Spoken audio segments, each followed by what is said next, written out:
श्रोतेहो नमस्कार. श्री गुरुदेव दत्त.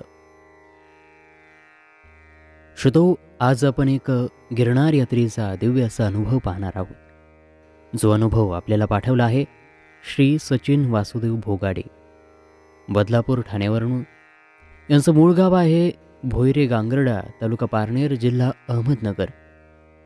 आता आपण सुद्धा आपले अनुभव आमच्यापर्यंत पाठवू शकता. आम्ही ते हजारो सेवेकऱ्यांपर्यंत पोहोचवू. त्यासाठी पाठवण्याच्या पद्धती याची संपूर्ण माहिती या व्हिडिओच्या डिस्क्रिप्शन बॉक्समध्ये आपल्याला मिळेल. तेथे तुम्ही ईमेल आय डीवरती किंवा व्हॉट्सॲपवरती आम्हाला हा आपला अनुभव लिखित स्वरूपात किंवा ऑडिओ स्वरूपामध्ये पाठवू शकता. चला सुरुवात करूया आजचा दिव्य दत्त अनुभव श्री सचिन वासुदेव भोगाडे यांच्या शब्दांमध्ये. श्री गुरुदेव दत्त. तसं दत्तात्रय भगवंतांचं आणि माझं नातं हे लहानपणापासून अतिशय घट्ट आणि भक्तिमय आहे. कारण माझ्या गावी म्हणजे भोयरे गांगर्डा, तालुका पारनेर, जिल्हा अहमदनगर येथे खूप जुनं म्हणजे अंदाजे 80च्या दशकातील एक दत्त मंदिर आहे. कैलासवासी रावसाहेब पंढरीनाथ रसाळ सर हे आमच्या गावातील परम दत्त भक्त. दर गुरुवारी मी पहिलीला असल्यापासून 10वीपर्यंत दत्तात्रय भगवंतांची आरती ठरलेलीच. त्यामुळेच दत्तात्रय भगवंताबद्दलची भक्ती ही लहानपणापासूनच आहे. महाराष्ट्रातील दत्त भगवंतांची सर्व क्षेत्र माहीत होती, पण गिरनार पर्वत हे ठिकाण मला साधारण 2012ला समजले. हे असे की माझे मॅक्लोइड्स फार्मास्युटिकल कंपनीतील विनोद पेडणेकर सर हे गिरनार वारी करून आले होते आणि तेव्हा समजले की हे ठिकाण गुजरातमध्ये असून तेथे गुरु शिखरावर भगवंतांनी 10,000 वर्ष तपश्चर्या केली होती.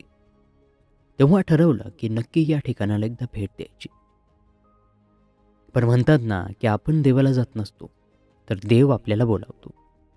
त्यानंतर खूपदा ठरवलं पण योग काही आलाच नाही. माझे गुरुवर्य श्रीकृष्ण कृपांकित श्री विकासानंद महाराज मिसाळ यांच्या श्रीमद भागवत कथेत ऐकलं की दत्तात्रय भगवंत रोज रात्री विश्रामाला गिरनार पर्वतावर जातात. आणि मग 2019ला ठरवलं की यंदा नक्कीच आपण जायचं. कारण माझे कलिग्स इंडेको रेमेडीजमधील खूप उत्सुक होते. पण काय, कोरोनाने आमच्या इच्छेवर पाणी फेरलं. माझा इंडोकोमधील एक मित्र पराग रिसबूड हा त्याच्या प्रत्येक जवळच्या मित्राला गुरुचरित्र आणि दत्तानुभूती भेट देतो. त्याच दत्तानुभूती पुस्तकात गिरनार वारीबद्दल लोकांचे अनुभव वाचायला भेटले. मी डिसेंबर 2020ला सेंटोर फार्मास्युटिकल कंपनीत रुजू झालो. त्यावेळी माझी ओळख डॉक्टर संदीप देसाई सर यांच्याशी झाली. सुरुवातीच्या भेटीतच ते दत्तात्रय भगवंताचे किती परमभक्त आहेत आणि त्यांना भगवंताचा आलेला अनुभव त्यांनी सांगितला. सर दरवर्षी गिरनार वारी करतात. सरांना मी बोललो, सर योग येईना हो. सर बोलले, त्याने ठरवलं तर नक्की येईल. आणि अशा प्रकारे तो योग जुळून आलाच. 5 डिसेंबरला मी माझ्या गुरूंना सहज फोन केला आणि कळलं मार्गशीर्ष महिन्याच्या पहिल्या गुरुवारी 9 डिसेंबर 2021ला आपण गिरनार वारी करायची. माझे सिनियर डॉक्टर संदीप सरांना मी विचारलं तर त्यांनी एका क्षणामध्ये परवानगी दिली.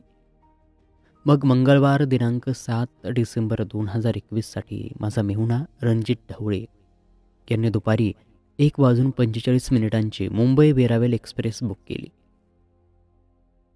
भगवंतांनी मला बोलावलं होतं कारण ट्रेन फुल असताना सुद्धा तात्काळमध्ये तिकीट मला भेटलं आणि अशा प्रकारे प्रवास सुरू झाला. निघताना बायको बरीच शिधा देत होती, पण मी प्रवासात शक्यतो फळ खातो आणि जास्त आहार टाळतो, त्यामुळं काहीच घेतलं नाही. माझ्या शेजारी मुंबईतील पण मूळचे जुनागडमधील एक कुटुंब होतं. त्या लोकांना मानलं पाहिजे, खूप प्रेमळ लोक. सहप्रवासी लोकांना अगदी लगेच आपल्या कुटुंबातील असल्यासारखे वागणूक देतात. मी जरी ठरवलं काही खायचं नाही तरीही त्यांनी मला खूप आग्रह केला. खाकरा, ढोकळा, उंदिको सगळं ते माझ्या पुढे देत होते, पण मी जिद्दीने नाही बोललो. साधारणतः रात्री 10ला गाडी बडोद्यात आली. मला खूप भूक लागली होती. काय करावं? म्हणतात ना, देव कोणालाच उपाशीपोटी झोपत येत नाही. त्या लोकांनी मला अति आग्रह केला आणि मग काय, मी त्यांना नाही रोखू शकलो. वाटलं भगवंताची इच्छा आहे आणि आपण गिरनारला चाललोय. मग मी व्हेज सँडविच खाल्लं आणि एवढी सुंदर झोप लागली की मी थेट 5:30 उठलो आणि मला उठवलं सुद्धा त्याच लोकांनी. भाई उठो, जुनागड आया. नाहीतर मग मी थेट वेरावलला गेलो असतो. हा मला पहिला अनुभव आला. जुनागड जंक्शन अतिशय स्वच्छ आणि शांत होतं. मी उतरून डाव्या साईडला जायचं असं त्या सहप्रवाशांनी मला सांगितले. मी स्टेशनच्या बाहेर आलो तसं गिरनार तलट असं टमटमवाले ओरडत होते. मला पाहून एक जण आला आणि बोलला, चलो सर बैठो. मी बोललो, किती रुपये घेणार? तो बोलला, 100 रुपये. मला जर जास्तच वाटलं. मग मी त्याला स्किप करत इतरांना विचारलं तर कुणी 120, कुणी 130 बोलले. शेवटी फिरून त्याला बोललो, चल बाबा. त्याने होऊन त्याची ओळख सांगितली आणि चक्क माझ्याशी मराठीत बोलला. माझं नाव मकबूल आहे साहेब. माझी सासरवाडी सोलापुरात आहे. इथं येणारे 90% लोक महाराष्ट्रातील असतात. त्यामुळे आम्हाला सुद्धा मराठी येते. तो धर्मानं जरी मुस्लिम होता तरी पण काय सांगू, तुम्हाला बोलला, गेली 20 वर्ष झाली दत्तात्रेय महाराजांची सेवा करतोय. पर्वत पर 8 दिन में 2 बार तो जाना पड़ता है. आपको फसाऊंगा नहीं साहब, दत्त महाराज माफ नहीं करेंगे.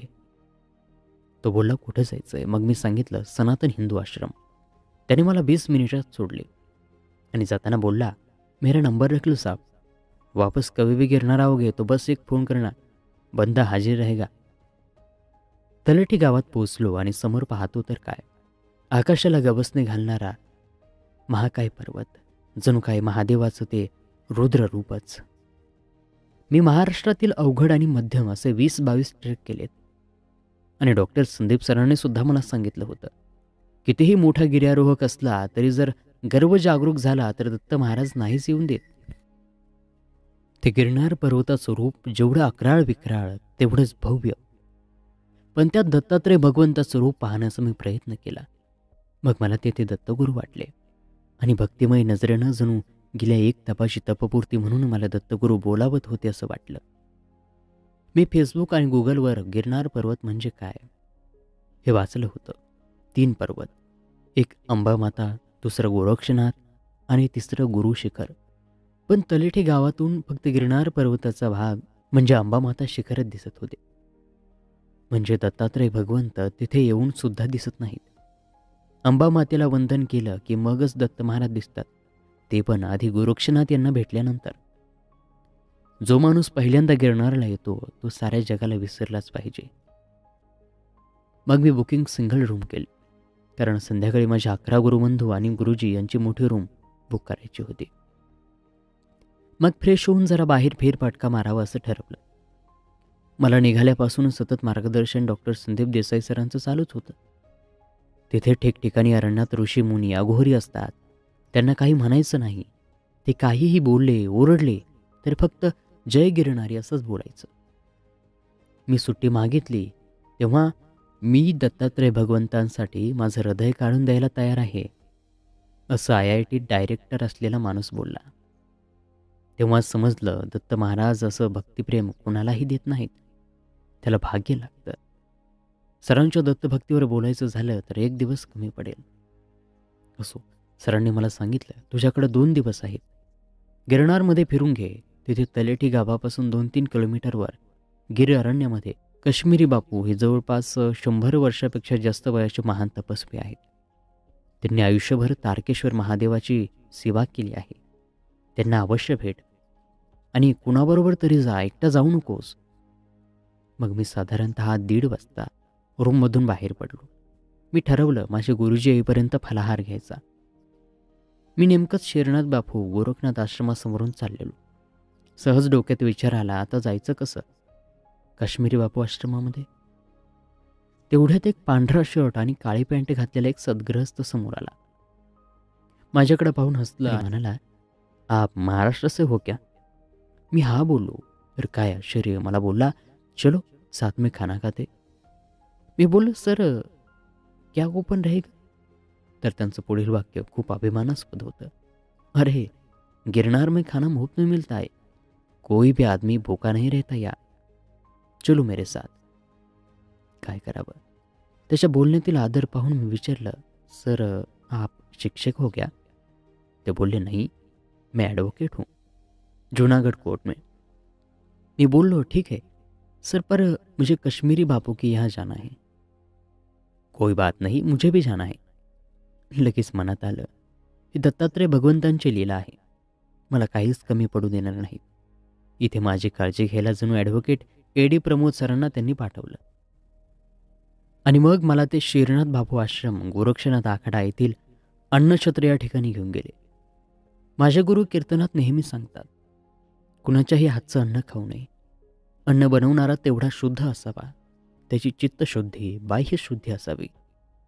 तेथील अन्न हे गोरक्षनाथांची सेवा करणाऱ्या साधकांनी बनवलेलं, त्यामुळे ते इतकं स्वादिष्ट आणि पवित्र वाटलं की तृप्त झालो. दिगंबरा दिगंबरा श्रीपाद वल्लभ दिगंबरा. गिरनारला पोहोचल्यावर दुपारची न्याहारीपर्यंतचा वेळ कसा गेला कळालेच नाही.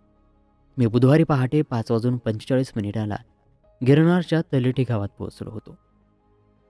बुधवारी सायंकाळी माझे गुरु आणि इतर गुरुबंधू समवेत संध्याकाळी 7 वाजेपर्यंत येणार होते. आणि 9 डिसेंबरचा गुरुवार हा मार्गशीर्ष महिन्याचा पहिला गुरुवार, असा हा छान मुहूर्त गुरूंनी साधला होता. गुरुवारी पहाटे 4 गिरनारला जायचं, मग बुधवारी दिवसभर काय. तर मग मला डॉक्टर संदीप देसाई सर बोलले, काश्मीरी बापूंना भेटून ये. गोरक्षनाथ आश्रमापासून आज जंगलात 3-4 किलोमीटर अंतर आहे. हां, एकटा जाऊ नकोस, अघोरी असतात, सिंह वाघ असतात. कुणीही भेटलं तर जय गिरनारी एवढंच म्हणायचं. पण कोण भेटणार असा विचार करत चाललो. आणि स्वतःहून मला हाक मारून बोललेले वकील AD प्रमोद सर हे मला एक दत्तात्रय भगवंतांनी पाठवलेले दूतच वाटले. त्यांच्याबरोबर दुपारची न्याहारी केली आणि आम्ही दोघे त्या 100हून अधिक वयस्कर महान तपस्वी काश्मीरी बापूंकडे निघालो. हिर्र जंगल म्हणजे दुपारची 2ची वेळ असेल. पण पावसाळ्यात जसे ढगांमध्ये वातावरण होतं तसं त्या जंगलात वातावरण. थोडं चाललो आणि एक सुंदर पाण्याचा झरा लागला. इतकं शुद्ध पाणी विचारू नका. आमचा जंगल प्रवास चालूच होता. मला ते त्यांचा परिचय देऊ लागले. त्यांना इंडियन आर्मीत जाण्याची इच्छा होती. भरती झालेले, पण एकटा असल्याने नाही गेले. पुढे LLB करून ते सरकारी वकील झाले. मूळचे जामनगरचे. त्यांना 2 ठिकाणी पोस्टिंग भेटलं, एक राजकोट आणि दुसरा जुनागड.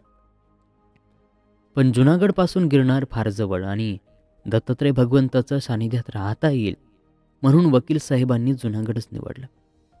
मी त्यांना बोललो, तुम्ही फार भाग्यवान आहात. ते बोलले, सर जी ऐसा कुछ नहीं, वो तो दत्तात्रेय प्रभु की कृपा और प्रारब्ध है. अभी ये देखो ना, कोई कोई लोग तो जूनागढ़ परिसर में जन्म देते हैं और पूरी जिंदगी निकल जाती है, पर गिरनार पर दत्तात्रेय भगवंत को कभी नहीं मिलते. यहाँ पर गिरनार आने वाले लोगों में 90% लोग तो महाराष्ट्र के, क्योंकि दत्तात्रेय भगवंत महाराष्ट्र के हैं. इसलिए गिरनार रहने वाले लोगों को मराठी अच्छी तरह आती है. मग असं बोलते बोलते वकील साहेब मला दत्त जन्मकथा सांगू लागले. मला सर्व कथा माहीत होती, पण ती इतक्या भक्तिभावानं सांगत होते जणू काही दत्तात्रय भगवंतांच्या या पवित्र भूमीत देवाचीच इच्छा असेल ती की ती मी ऐकावी. मी ते एकचित्ताने ऐकत होतो. तेवढ्यात 5-6 मोर आणि लगेच 5 मिनिटामध्ये 15-20 हरणांचा कळप समोरून गेला. चालता चालता काश्मीरी बापूंचा आश्रम आला. आश्रमाच्या 100 मीटर जवळ आलो तेव्हा तो दिसला.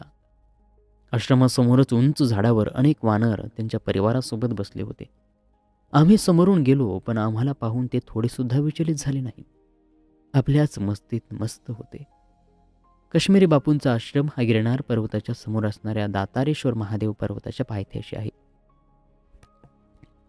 दातारेश्वर महादेव पर्वतावर जायची शक्यतो कोणी हिंमत करत नाही, कारण त्या जंगल तीरावर अभयारण्य परिसरात सिंह, वाघ आणि महादेवाचे कट्टर भक्त अघोरी असतात. आम्ही आश्रमात प्रवेश केला. सुरुवातीलाच कोडियार देवीचं मंदिर, अतिशय सुंदर. दर्शन घेतलं आणि मग थोडं पुढं गेलो ते महादेवाचं सुंदर मंदिर. त्यात महादेवांचा एक जटाजूटधारी, जसं की महादेव त्याच्या प्रिय अघोरी भक्तांच्या वेशात असा एक सुंदर फोटो. त्याला लागूनच काश्मीरी बापूंचा फोटो. मला फोटो काढण्याचा खूप मोह झाला, पण तेथील साधकांनी मला विरोध केला. मी असा महादेवाचा फोटो पूर्वी कधीच पाहिला नव्हता, पण मला तो फक्त माझ्या स्मरणातच सेव्ह करावा लागला. आम्ही पुढे काश्मीरी महाराजांना भेटायला गेलो. त्यांच्या सेवेकऱ्यांनी आम्हाला लांबूनच इशारा करत सुमारे 20 फूट लांबूनच दर्शन घ्यायला सांगितले. महाराजांचं वय जवळपास 110 वर्ष असावं, वकील साहेब बोलत होते. एवढं वय, पण डोळ्यात तेज जबरदस्त होतं.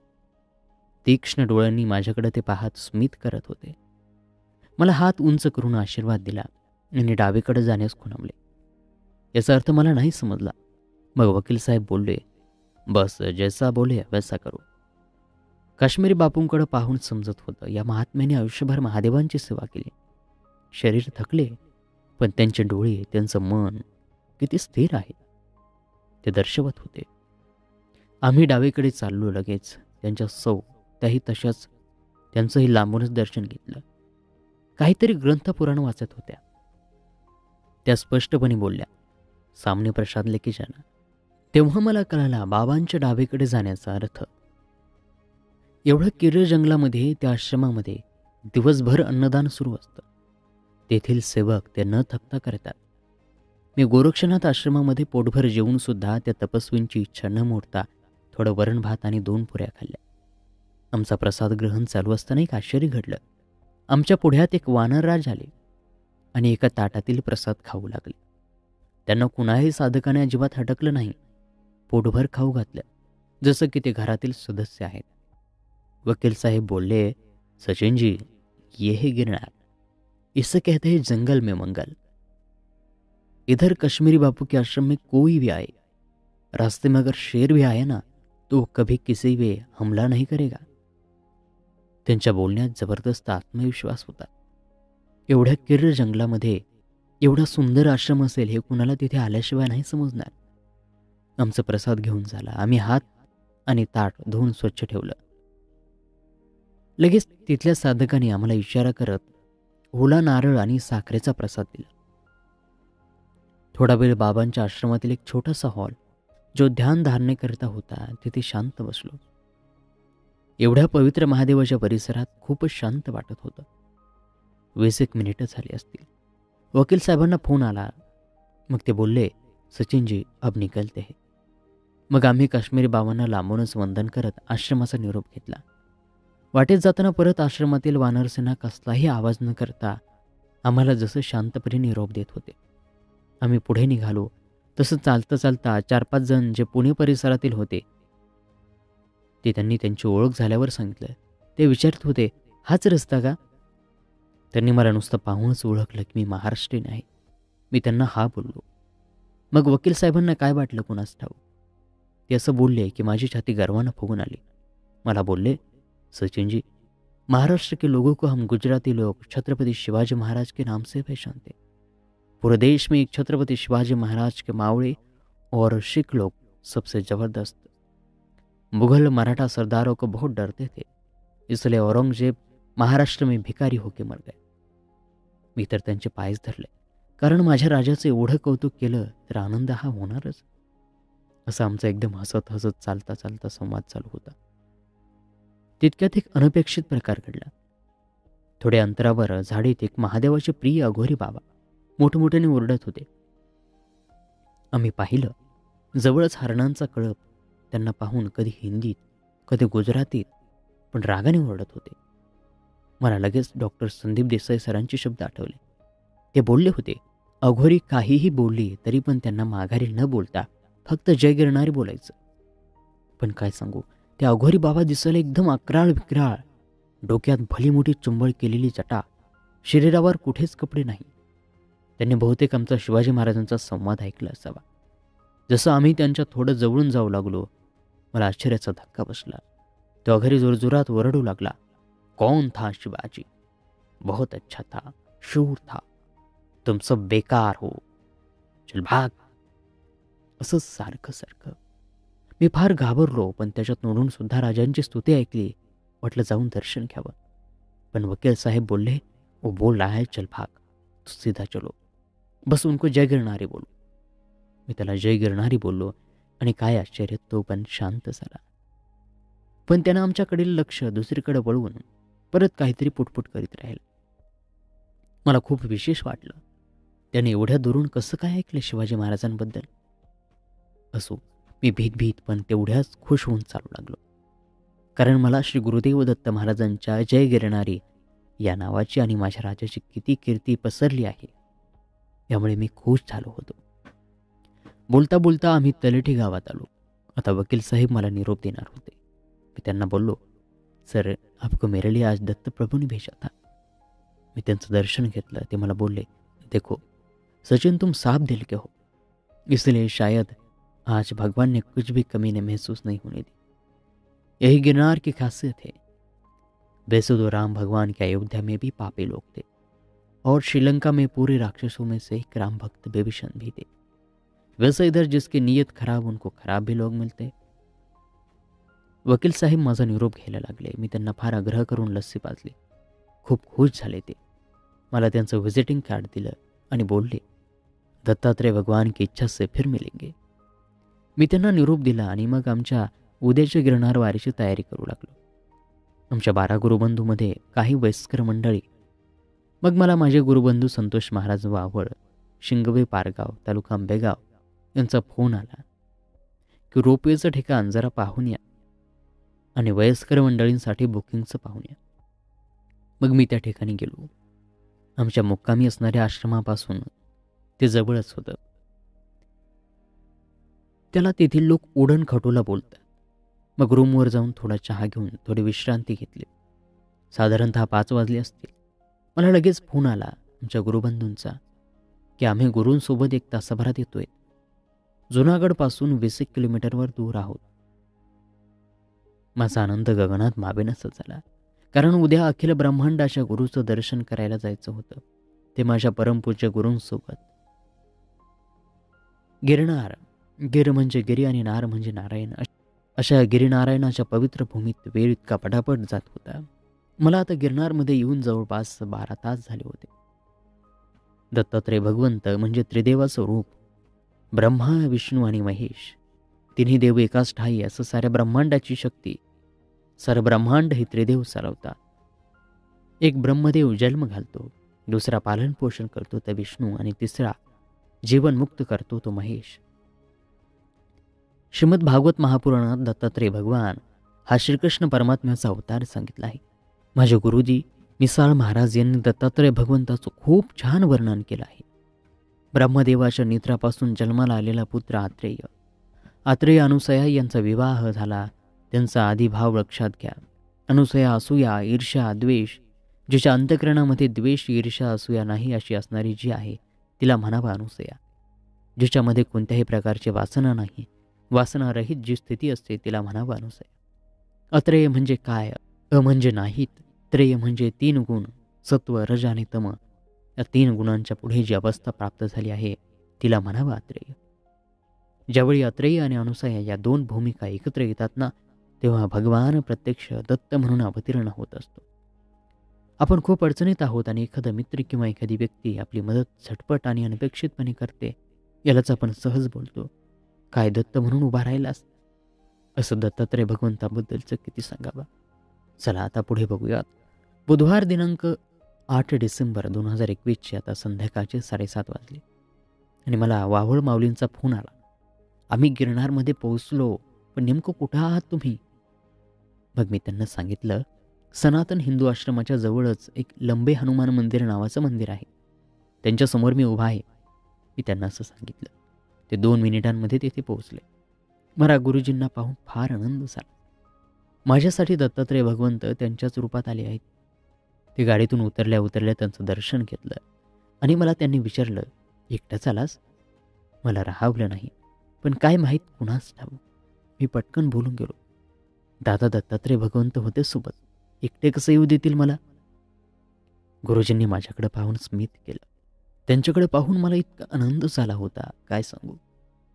ते काहीच बोलले नाहीत, पण हास्यमुद्रेने माझ्याकडे पाहत राहिले.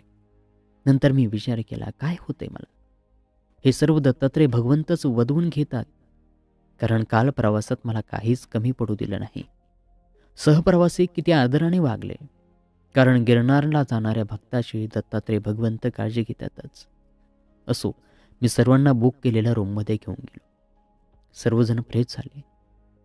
माझे गुरु आणि गुरुबंधू द्वारका आणि सोमनाथहून आलेले. गुरुबंधूंनी सांगितले की गुरुजींना हॉटेल किंवा बाहेरचं बिलकुल चालत नाही. त्यामुळे संपूर्ण प्रवासात कुठे साधू संतांनी बनवलेलं किंवा सर्वजण स्वतः अन्न बनवत.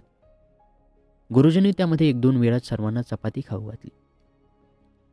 आता जेवणाचं काय, असं बावळ महाराजांनी विचारलं. नाहीतर आपण बनवू की, मी लगेच बोललो. इथे गिरनारमध्ये साधू संत स्वतः अन्न बनवतात. मग आम्ही गुरुजी आणि गुरुबंधू सर्वजण शिरनाथ बाबा यांच्या गोरक्षनाथ आश्रमात रात्रीचं जेवण करण्यास गेलो. जेवण वाढणारे सर्व साधू महाराज असं वाटायचं आपण रामायण महाभारत सिरियलमध्ये जंगलातील आश्रमात भोजन करतोय. सर्वजण अगदी प्रेमानं आग्रह करीत होते, जेवण कितीही करा, फक्त एक अट म्हणजे उष्ट टाकायचं नाही, आणि दुसरं म्हणजे जेवताना कोणीही आपापसात बोलायचं नाही, असं दंडक. जेवण तर किती अमृततुल्य याचं वर्णन मी दुपारच्या न्याहारीच्या वेळीच केलं होतं. जेवणाबरोबर 1 वाटी ताकाची, काय सांगावं ते ताक देशी गिरगाईचं. गिरगाई म्हणजे याच गिरनार परिसरातील. हा परिसर म्हणजे तिचं माहेरघर. जेवणात बेसन बर्फी होती, साजूक तुपातील. मला आणखी घेऊ वाटले, पण माझ्या गुरूंचं श्रीमद भागवत कथेतील एक दृष्टांत आठवला. त्यात त्यांनी सांगितलं की साधकाने एखाद्या खाण्याचा पदार्थ जर फार आवडला तर त्याचा मोह धरू नये. गिरनारमध्ये आलेली प्रत्येक व्यक्ती ही दत्तात्रय भगवंतांची साधक होऊन जाते. मी मोह आवरला, आणि दुसरं म्हणजे आम्हाला पहाटे 3ला उठायचं होतं, त्यामुळे आहार कमी. या हिशोबाने मी तोंड आवरलं. आमचं जेवण झालं. गुरुजींसोबत जेवणाची ही 5वी वेळ. फार समाधान वाटलं. आश्रमाचे प्रमुख शिरनाथ बापू 6.5 फूट उंच, चेहऱ्यावर तेज, वय 70च्या घरात, पण चालण्यात एकदम रुबाब. उत्तर प्रदेशचे मुख्यमंत्री योगी आदित्यनाथ यांचे गुरुबंधू. मी सकाळीच त्यांना भेटलो. तेथील साधकांना विचारलं, बापू कुठे आहेत, पण ते बाहेर कुठेतरी गेले होते, त्यामुळे गुरुजींची भेट नाही झाली. पण साधक बोलले, आश्रम में प्रभू गोरक्षनाथ के दर्शन कर लो. तिथे गोरक्षनाथांचा एक अतिशय सुंदर फोटो आहे. गोरक्षनाथ म्हणजे शिवशंकरांचा अवतार. कुरळे केस आणि महादेवाप्रमाणे 2 भुवयांच्या मध्ये 3रा डोळा. पाहतात क्षणी समोरचा माणूस नतमस्तक झाला पाहिजे. तसा नाथसंप्रदाय आणि वारकरी संप्रदायांचा संत ज्ञानेश्वर यांच्यामुळे कसा जोडला आहे याचे वर्णन माझ्या गुरु अतिशय छान प्रकारे करतात. महादेव आणि विष्णू यांनी कशाप्रकारे अवतार धारण केले. आदिनाथ गुरु सकळ सिद्धांचा मच्छिंद्रतयाचा मुख्य शिष्य. मच्छिंद्राने बोध गोरक्षाशी केला. गोरक्षे ओळला गहिनी प्रती.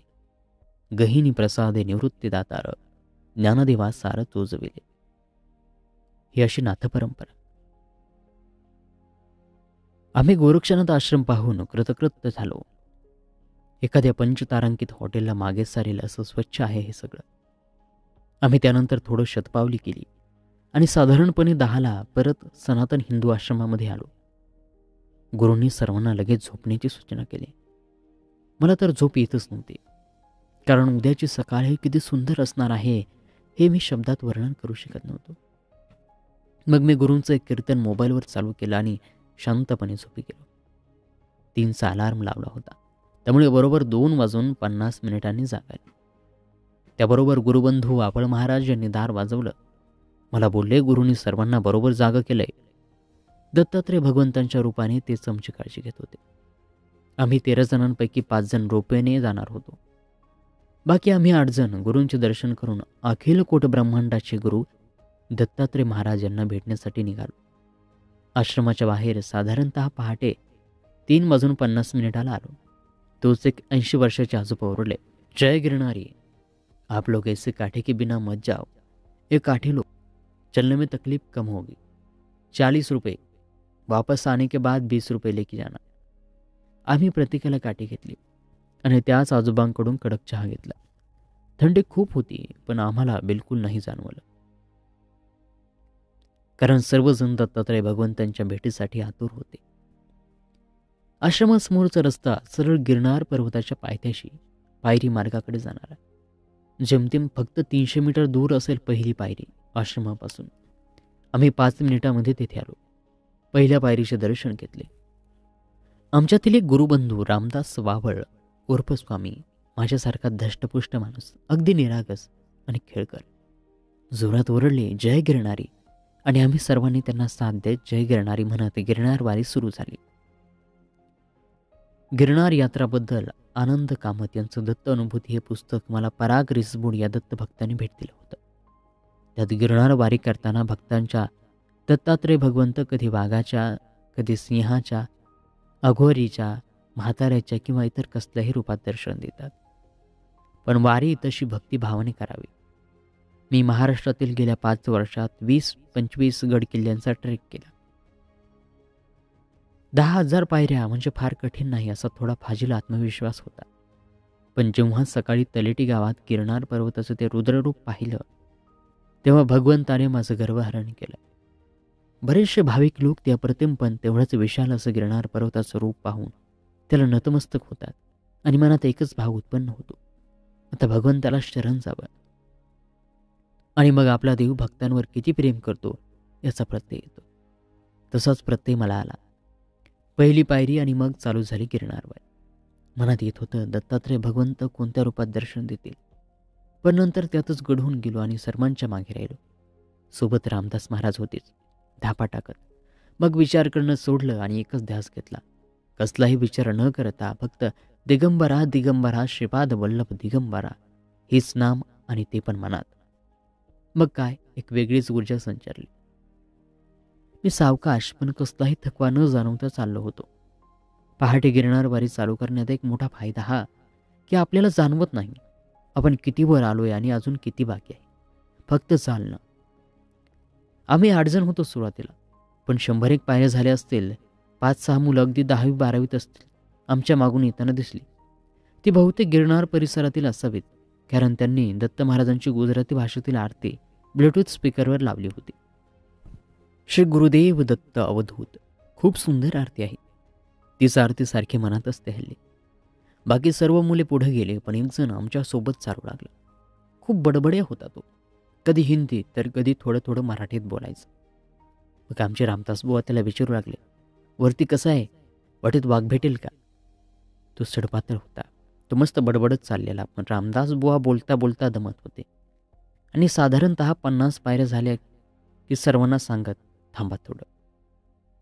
हे असं 2-3 वेळा झालं. मग संतोष वावळ बोलले, अरे स्वामी, तू कमी बोल ना, किंवा बोलूच नको, त्यामुळे तू दमतोय रे. सचिन पहा बरं, थोडं कमी पण तुझ्या एवढाच, पण शांतपणे चालत आहे. मी पण मग स्वामींना प्रेमानं सांगितलं, मनामध्ये नाम घ्या आणि चाला, दम नाही लागणार. मला का कुणास ठाऊक, पण त्या बडबड्या पोरांचा थोडा रागच आला. उगीच काहीतरी बडबडत होता. शेर आता है, किसी को भी लेके जाएगा. आता मात्र स्वामी थोडे ओरडले, अरे बाबा, असं बोलू नकोस, आम्ही घाबरणार नाहीत. वाघ आला तर तू दत्त महाराजांच्या रूपातील असेल. असं बोलल्यावर मात्र तो गप्प बसला. स्वामी महाराजांनी मला हळू आवाजामध्ये चालता चालता त्यांनी महाशिवरात्रीला रात्री 10 ते सकाळी 7 यावेळी खिरेश्वर मार्गे केलेली हरिश्चंद्रगडाची महादेवाची परिक्रमा सांगितली. मला ऐकून छान वाटले. मग मी त्यानंतर सुरेश वाडकर यांच्या आवाजातील दत्तनामाचं लागू छंद हे भक्तिगीत लावले. मग मात्र सर्वजण दत्तभक्तीत लीन होत चालू लागले. साधारणतः आम्ही तासाभरातच म्हणजे 4:15 पर्यंत 2,500 पायऱ्या सर केल्या. तो गुजराती तरुण मला मध्येच गोरक्षनाथांचं कुठले तरी गीत ऐकवा असं म्हणत होता, पण मी त्याच्याकडे दुर्लक्ष केलं. आता मला फार वाईट वाटत आहे. मी निदान त्याचं म्हणणं ऐकायला पाहिजे होतं. कारणही तसंच आहे की आम्हाला जवळपास 1.5 तास झाला असेल आणि आम्ही 3,000 पायऱ्या पार केल्या. किंचितसं उजाडलं. वरून तलेठी गाव आणि जुनागड शहर, तसेच आजूबाजूच्या डोंगररांगा आणि समोरच दातारेश्वर महादेव पर्वत जणू गिरनार पर्वताला वंदन करत आहे असं वाटत होतं.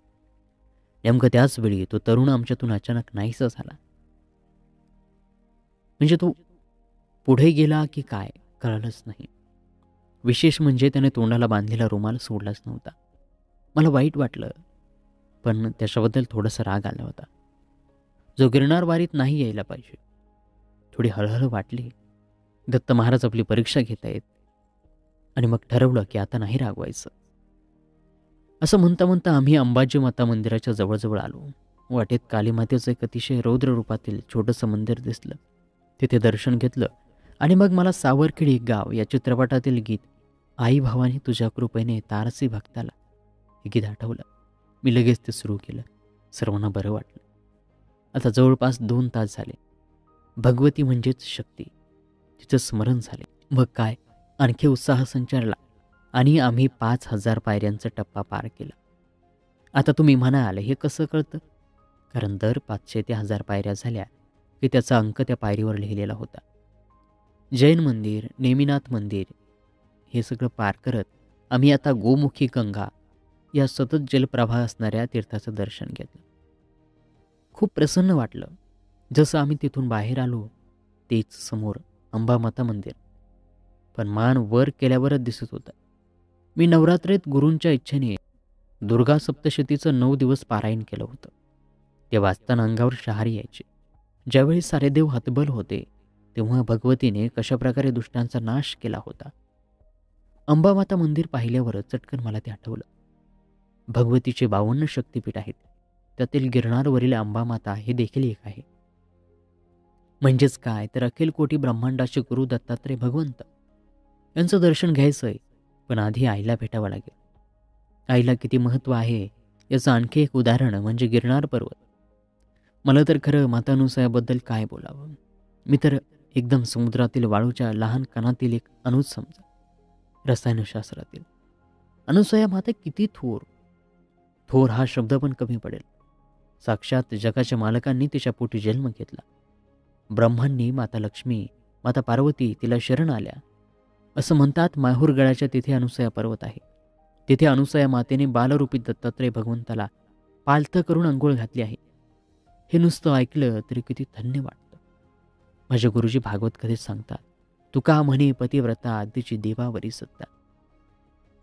अनुसया माता ही इतकी पवित्र होती की त्रिदेवांना दत्त रूपात तिच्या पोटी जन्म घ्यावा वाटला. हे सर्व मला अंबामाता शिखराच्या जवळ येताना आठवत होतं. मग आम्ही थोडंसं थांबलो. ते माझ्या आग्रहाखातर, कारण बऱ्यापैकी उजाडलं होतं आणि तलेटी गाव आणि परिसर वरून खूप सुंदर दिसत होता. मला फोटोंची फार हौस. हे सर्वांना माहीत होतं. आम्ही बरेच फोटो घेतले आणि एकदाच अंबामाता मंदिर आलं आणि आम्ही 6,000 पायऱ्या 2.5 तासात पूर्ण केल्या. अंबामातेचं मंदिर साधारणतः उघडलं होतं, पण आम्ही ठरवलं होतं गुरुजी आले की गुरुजींसोबतच मातेचं दर्शन घ्यायचं. आता जवळपास 7:15 वाजले होते. मातेच्या मंदिर परिसरातून खाली पाहिलं की वाटायचं आपण कैलास पर्वतावर आहोत. आणि खाली लोक मृत्यू लोकात. आता खाली जायलाच नको. तुम्ही कुठल्याही शक्तिपीठावर जा, तुम्हाला एक वेगळीच अनुभूती येईल. अंबामाता मंदिर परिसरात अतिशय प्रसन्न वाटत होतं. साधारणतः 7:30 वाजले. गुरुजी आणि इतर 4 जण रोपवेने आले. रोपवे हा अगदी मंदिर परिसरातच आहे. गुरुजींना पाहिलं आणि पूर्वेकडून लागलीच सूर्यनारायणानेही अंबामातेचं चरण स्पर्श केलं. गुरुजी पांढऱ्या वस्त्रात अतिशय तेजस्वी वाटत होते. ते आल्यानं आम्हाला आणखीन ऊर्जा आली. कारण जसं एखादं अवघड काम असावं, पण आपल्यासोबत आपले प्रिय लोक आपल्या सोबतीला असतील तर आपल्याला ते करताना काहीच अशक्य वाटत नाही. अगदी तसं आम्ही गुरूंसोबत अंबामातेचं दर्शन घेतलं. देवीचा गाभारा बराच जात आहे. शेंदूर असलेलं भगवती स्वरूप अतिशय तेजस्वी आणि भक्तिमय आहे. भगवतीला पाहून असं वाटलं जसं काही आई आपल्या बाळाला सांगते आहे, मी आहे तुझ्यासोबत, चल आता बरोबर. आम्ही पटकन दर्शन घेतलं, पण गुरुजी भगवतीसमोर 10 मिनिटे ध्यानस्थ बसले. भगवतीच्या परिसरात आम्ही गुरुजींसोबत फोटो काढले आणि आईचा आशीर्वाद घेऊन मंदिराच्या मागील बाजूस गेलो. तर काय सांगू, ज्या क्षणाची आतुरतेनं वाट पाहत होतो ते दत्तात्रय भगवंताचं गुरुशिखर सूर्यनारायणाच्या किरणाने एवढं उजाळून निघालं होतं की जणू सूर्यदेव आम्हाला सांगत होते, थांबा, आधी माझ्या दत्त महाराजांचं दर्शन मी घेणार आहे. कारण गेली कित्येक लाखो वर्ष मी दररोज न चुकता हे घेतोय. आम्ही सूर्यनारायणाला वंदन करून जणू त्याची परवानगी घेतली आणि त्याला न्याहाळू लागलो. जे मी गेली 12 वर्ष म्हणजे एक तप ज्या क्षणाची वाट पाहतोय, जे फक्त फोटोत पाहिलं ते गुरुशिखर अजून 4,000 पायऱ्या दूर आहे, पण ते आता 4 पावलंच वाटत होतं. तेवढ्यात गुरुजी बोलले, चला. मग मी भानावर आलो. माझे गुरु इतक्या झपझप पावले टाकत होते, त्यांच्यात आणि माझ्यात 100 पायऱ्या एवढं अंतर. असं करता गोरक्षनाथ शिखर आलं. अंबाजी मातेचं दर्शन घेऊन गुरुजी आणि आम्ही साधारणतः 10 मिनिटात गोरक्षनाथांच्या शिखरावर आलो. याच ठिकाणी गोरक्षनाथांनी तपश्चर्या केलेली. दर्शन घेतलं. असं म्हणतात, भक्तांची सेवा केली, स्तुती केली तर देवाला त्याची स्तुती किंवा सेवा केल्यापेक्षा जास्त आनंद होतो. गोरक्षनाथ म्हणजे साक्षात शंभू महादेवाचा अवतार. दत्त प्रबोध या ग्रंथात असं सांगितलं आहे की गोरक्षनाथ यांनी दत्त महाराजांना सांगितलं की मी कुठेही जाईल, लुप्त होईल, तुम्ही मला शोधून काढायचं. अशा प्रकारे त्यांनी पृथ्वीवर वेगवेगळ्या जीवांच्या रूपात गेले. पण दत्त महाराज म्हणजे साऱ्या ब्रह्मांडाचे मालक. त्यांनी लगेच शोधून काढावं. त्यानंतर गोरक्षनाथ बोलले, आता तुम्ही लुप्त व्हा. यावर गोरक्षनाथांचे गुरु मच्छिंद्रनाथ बोलले, अरे दत्त महाराज जगाचे मालक आहेत, त्यांची कसली परीक्षा घेतोस? पण ते ऐके ना. मग दत्त महाराज बोलले, ठीक आहे. दत्तात्रय भगवान अंतर्धान पावले. मग काय, गोरक्षनाथाने खूप साहस केलं, पण दत्तात्रय भगवान काही दिसेना. मग दत्त महाराजांच्या शिवाय माझं जीवन व्यर्थ आहे. ते बेचैन झाले आणि काकुळतेला येऊन मच्छिंद्रनाथांना बोलले की मी नाही राहू शकत. दत्तात्रय भगवंताशिवाय ते परत कसे प्रगट होतील? मग मच्छिंद्रनाथ बोलले, गुरुदेव दत्त खूप दयाळू आहे, तू त्यांना मनापासून शरण जा, ते लगेच प्रगट होतील. मग काय, भक्तिभावाने मनापासून हाक मारले की देवाला यावंच लागतं. दत्तात्रय भगवंत प्रकट झाले आणि त्यांना दर्शन दिलं. मग गोरक्षनाथ महाराज यांनी याच गिरनार पर्वतावर ज्या ठिकाणी तपश्चर्या केली ते म्हणजे गोरक्षनाथ शिखर. याच शिखराच्या समोर गुरु शिखर आहे, जेथे दत्तात्रय भगवंतांनी 10,000 वर्ष तपश्चर्या केलेली. गोरक्षनाथ शिखर हे उंचीला गुरु शिखरापेक्षा थोडी जास्त आहे. त्याला कारण म्हणजे गोरक्षनाथांनी दत्तात्रय भगवंतांना विनंती केली, मी ध्यानस्थ स्थितीतून बाहेर पडल्यावर मला तुमच्या चरणाचं दर्शन व्हावं. तेही दत्तात्रय भगवंतांनी मान्य केलं. अशा दत्तात्रय भगवंतांच्या प्रिय शिष्य फक्त गोरक्षनाथांचं दर्शन घेतलं आणि समोर दिसणारं गुरु शिखर हे पहिल्यापेक्षा फार जवळ आणि स्पष्ट दिसलं. याच गोरक्षनाथ शिखरावर बहुतेक सर्वच लोक गुरु शिखराचा फोटो काढत होते. मी आणि बंधू सोमनाथ महाराज यशवंते तसेच राजेंद्र महाराज कुर्हे यांनी फोटो काढले. इथून पुढचा प्रवास जरी छोटा दिसत असला तरी सोपा नव्हता. कारण आता गोरक्षनाथ शिखरावरून जरी दत्त गुरु शिखर समोर दिसत असलं तरी आता पुन्हा खाली उतरावं लागणार होतं. कारण देव जरी आपल्या हृदयात विराजमान असला तरी सगुण साकार रूपात दर्शन प्राप्त व्हायला 84 लाख युनूतून प्रवास केला तरी देव भेटेल याची शक्यता कमीच.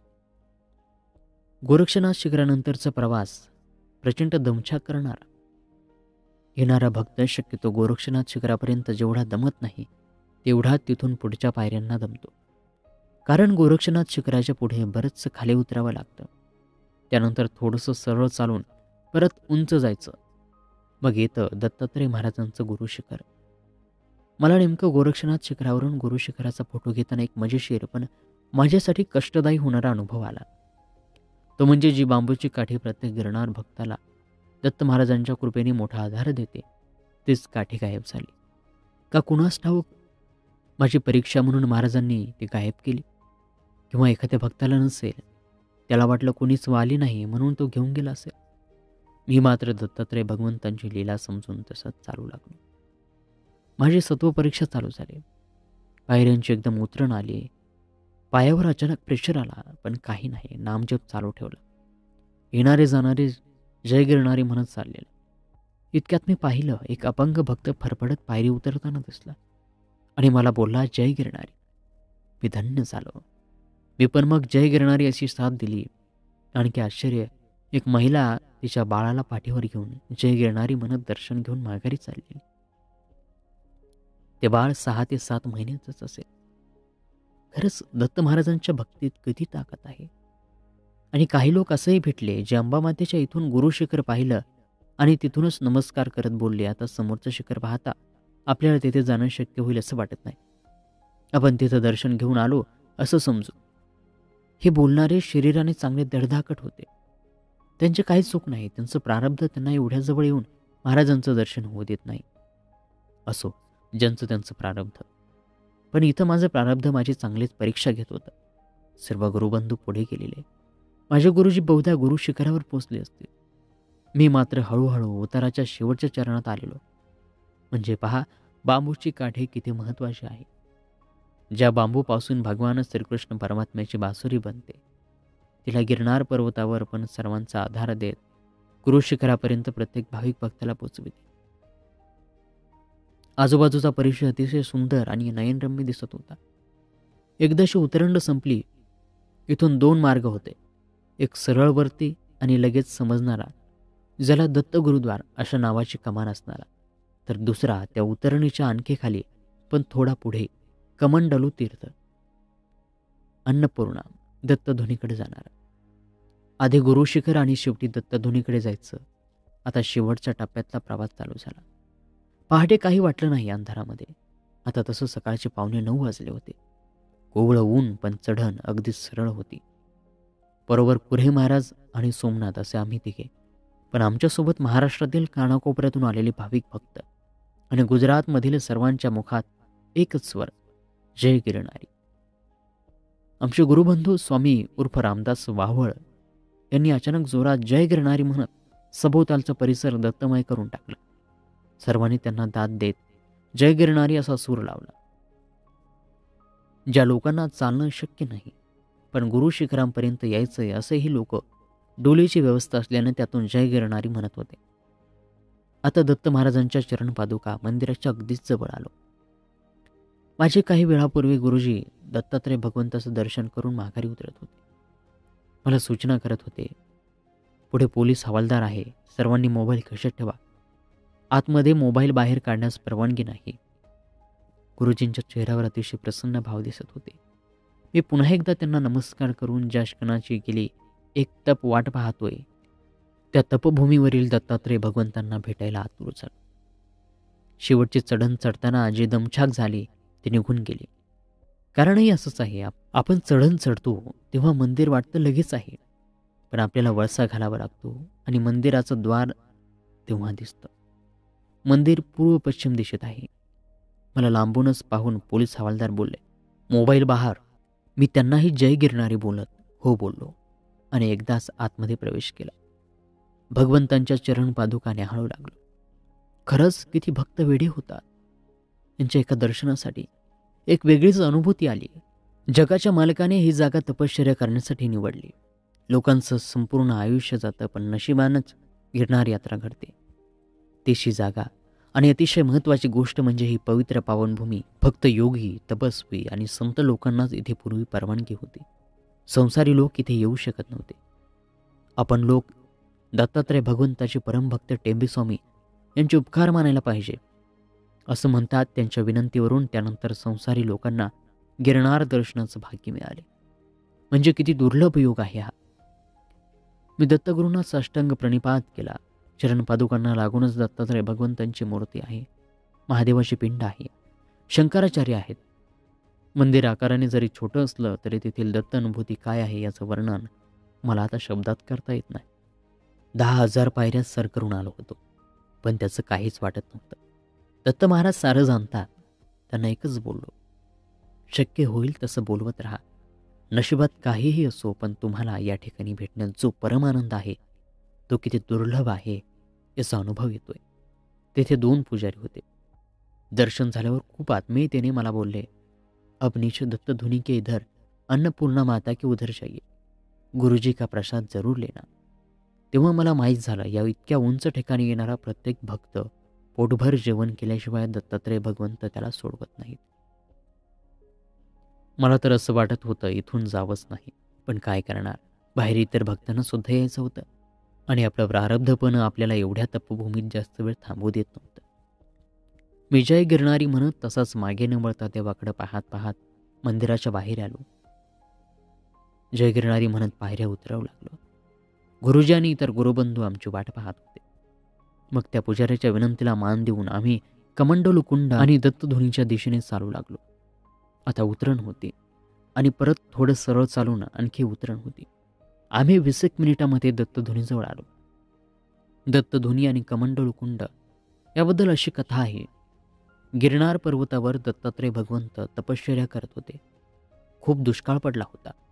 मग भगवंती माता अनुसयांनी आपल्या पुत्राला दत्त महाराजांना सांगितले, पृथ्वीवरती दुष्काळ पडला आहे, जीवनात जलाची गरज आहे. मग आईचं म्हणणं ऐकत दत्तात्रय भगवंतांनी हातातील कमंडलू त्या ठिकाणी सोडलं. ते खाली पडल्याने त्यातून कमंडलू कुंड आणि खडकावर आपटून त्यातून जो अग्नी प्रज्वलित झाला तो म्हणजे दत्तध्वनी. आजही दत्तध्वनी दर सोमवारी अचानकपणे प्रज्वलित होते. पिंपळाच्या पानाच्या समिधा इतर ठिकाणी यज्ञात कुठेही टाकत नाही, पण या दत्तध्वनीमध्ये पिंपळाच्या समिधांनाच मान आहे. आम्ही कमंडलू कुंडाचं लांबूनच दर्शन घेतलं, कारण त्या ठिकाणी काहीतरी बांधकाम चालू होतं. नंतर दत्तध्वनीचं दर्शन करून अन्नपूर्णा मातेचं दर्शन घेतलं आणि लगेच तेथील साधू आणि साधकांनी येणाऱ्या प्रत्येक भाविक भक्ताला दत्तप्रसाद घ्यायला आग्रह केला. मग सगळंच धन्य वाटत होते, कारण मी माझ्या गुरुजींबरोबर परत एकदा जेवण करणार होतो. आम्ही ताटं घेतली, अगदी हुबेहूब जसं गोरक्षनाथ आश्रमात तसंच इथे अगदी प्रेमाने वाढत होते. साजूक तुपातील शिरा, ढोकळा, हरभऱ्याची भाजी, चपाती, भात, ताक असं सुंदर भोजन. इथेही तोच दंडक, जेवताना बोलायचं नाही आणि उष्टे टाकायचं नाही. याचा एक अनुभव आला. माझ्यासमोर तेथील एका साधकाने उच्चिष्ट ठेवल्यामुळे चांगलंच ओरडले त्याच्यावरती आणि ते सगळं त्याला खायला लावलं. त्यामुळे मी पण ताटात लागल तेवढंच घेतलं. आमचं जेवण झालं. थोडा वेळ त्या पवित्र ठिकाणी तर गुरुबंधूंचं जेवण होईपर्यंत थोडं वरती येऊन पायरीच्या कडेला लवंडलो. तो आजूबाजूचा परिसर म्हणजे गिरनारच्या चोहोबाजूंनी असणारे इतर पर्वत जणू दत्तात्रय भगवंतांची सेवा करत उभे आहेत असं वाटत होतं. आणखी एक अतिशय सुंदर चित्र दिसलं, ते म्हणजे गुरुशिखर परिसरात असणाऱ्या औदुंबराची झाडेच झाडे. त्याला आपण औदुंबर वनक्षेत्रच असे म्हणू. म्हणतात नृसिंह अवतारात नृसिंह भगवंतांनी हिरण्यकश्यपूचा वध केल्यानंतर रक्ताचे नख हे औदुंबराच्या पानाला पुसले, म्हणून ते नख लागल्याने पानांना इजा झाली. तो वृक्ष जखमी झाला, पण नृसिंह भगवंताने त्याला आशीर्वाद दिला आणि सांगितले, तुला इजा झाली तरी काळजी करू नकोस, मी पुढील अवतारात तुझ्याच ठिकाणी वास करील. असं भाग्यवान औदुंबर पाहून मन प्रसन्न झाले. आता गुरुजींच्या आज्ञेनुसार आम्ही परतीच्या मार्गाला लागलो. सर्वजण कृतकृत्य झाले. आम्ही तासाभरात अंबामाता मंदिराजवळ पोहोचलो. मग काही जण रोपवीने गेले. संतोष वावळ, मी आणि इतर गुरुबंधू आम्ही तलेठी गावाकडे उतरू लागलो. आश्चर्य याचं वाटत होतं की आपण पहाटे एवढा पर्वत शिखर पार केला. चालताना पाय फार बोलत होते, पण मी त्यांना बिलकुल जुमानलं नाही, कारण सकाळी काही बोलले नाही आणि आता कशाला बोलता. मी दुर्लक्ष केलं. सुमारे 2.5 तासात आम्ही खाली उतरलो. शेवटच्या पायरीच्या आसपास आलो असेल, ऊसाच्या रसाचं दुकान दिसलं आणि तिथेच एक आजी मला काहीतरी दे म्हणत होते. मग मी माझ्याबरोबर त्या आजींना रस पाजला. त्यांच्या चेहऱ्यावरील आनंद मला लगेच भगवान तेरा भला करेगा असा आशीर्वाद घेत मी गावी आणि मुंबईला प्रसाद न्यावा म्हणून दुकानात जाऊन तो घेतला. जवळपास 3 वाजलेले. मला 5ची जुनागड बोरिवली बस पकडायची होती. गुरुजी पुढे त्र्यंबकेश्वरला त्यांच्या गुरूंजवळ जाणार होते. मी गुरूंचा आशीर्वाद घेतला आणि सामानाची भराभर केली. खाली आल्यानंतर प्रत्येकाचे पाय दुखणार यात काही नबल नाही. मग तलेठी गावात येथील लोक पायाची मालिश करतात आणि आश्चर्य म्हणजे लगेच आराम मिळतो. पण माझ्या नशिबामध्ये ते नव्हतं. मी बॅगेत सामान भरून बाहेर आलो, चेकआउट केलं आणि रिक्षा पकडली. जाताना जुनागड येईपर्यंत सतत गिरनार पर्वतच पाहत होतो.